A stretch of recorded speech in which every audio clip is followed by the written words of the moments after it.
السلام علیکم دوستو، آج ہم آپ کو لے چلیں گے افریقہ کے ایک ایسے ملک کی طرف جہاں زمین کے نیچے سونا، تیل، ہیرے اور انگنت خزانے دفن ہیں، مگر زمین کے اوپر بھوک، جنگ اور تباہی نے ڈیرے ڈال رکھے ہیں۔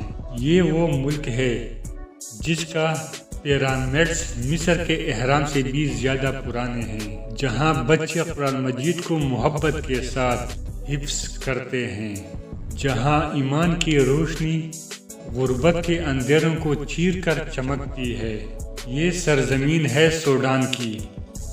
آج کی ویڈیو میں ہم آپ کو سوڈان کی تاریخ، اس کے قدرتی وسائل اور اس ملک میں جاری خانہ جنگی کے اسباب کے بارے میں بتائیں گے۔ تو آئیے دوستو، ویڈیو کا آغاز کرتے ہیں، لیکن اس سے پہلے اگر آپ نئے ہیں تو چینل کو سبسکرائب کر کے ویڈیو کو لائک اور شیئر ضرور کریں تاکہ ہماری حوصلہ افزائی ہو جائے۔ سوڈان کا پورا نام ریپبلک آف سوڈان ہے۔ یہ شمالی مشرقی افریقہ میں واقع ہے اور ایک مسلم ملک ہے۔ اس کی آبادی تقریباً 5 کروڑ کے قریب ہے۔ رقبے کے لحاظ سے یہ دنیا کا 16واں بڑا ملک ہے، جبکہ افریقہ کا تیسرا سب سے بڑا ملک شمار ہوتا ہے۔ اس کی سرحدیں 7 ممالک سے ملتی ہیں: مصر، Libya, Chad, central African republic, south Sudan, Ethiopia اور ایریٹریا۔ اس کے علاوہ یہ بحر احمر کے کنارے بھی واقع ہے، جس کی وجہ سے تجارتی لحاظ سے نہایت اہمیت رکھتا ہے۔ سوڈان کی زمین انتہائی زرخیز ہے۔ ملک کا تقریباً 60% حصہ کاشت کے قابل ہے۔ یہاں کپاس، گندم، جوار اور کھجور جیسی فصلیں اگائی جاتی ہیں۔ یہاں کے 80% لوگ زراعت پر انحصار کرتے ہیں، لیکن بدقسمتی سے عوام کی اکثریت غربت میں زندگی گزار رہی ہے۔ سوڈان کی مجموعی GDP تقریباً $50 ارب ہے اور عام آدمی کی ماہانہ آمدنی صرف $60 کے لگ بھگ ہے۔ یہاں کی کرنسی سوڈانی پاؤنڈ ہے۔ ایک پاکستانی روپے کے برابر تقریباً 2 سوڈانی پاؤنڈ بنتے ہیں۔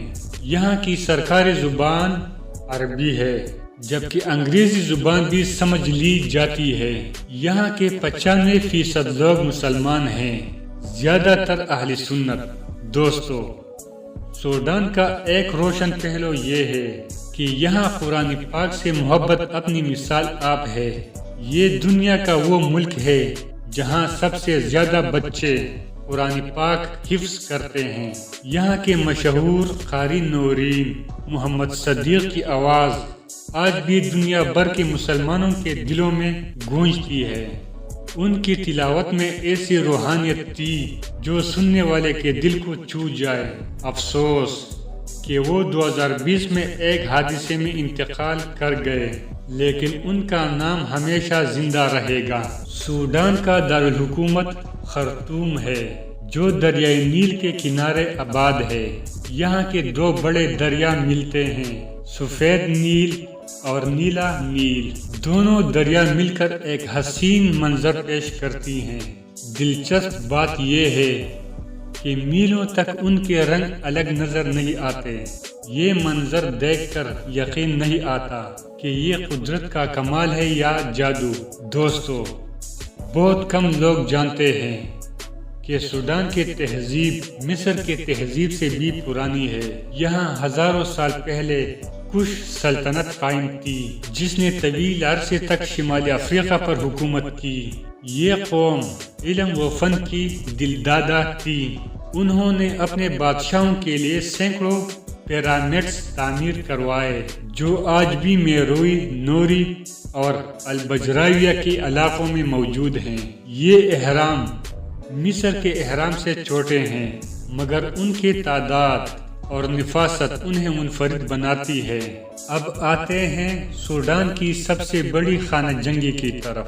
یہ ملک جو کبھی افریقہ کا اناج گر کہلاتا تھا، آج خانہ جنگی اور بربادی کا شکار ہے۔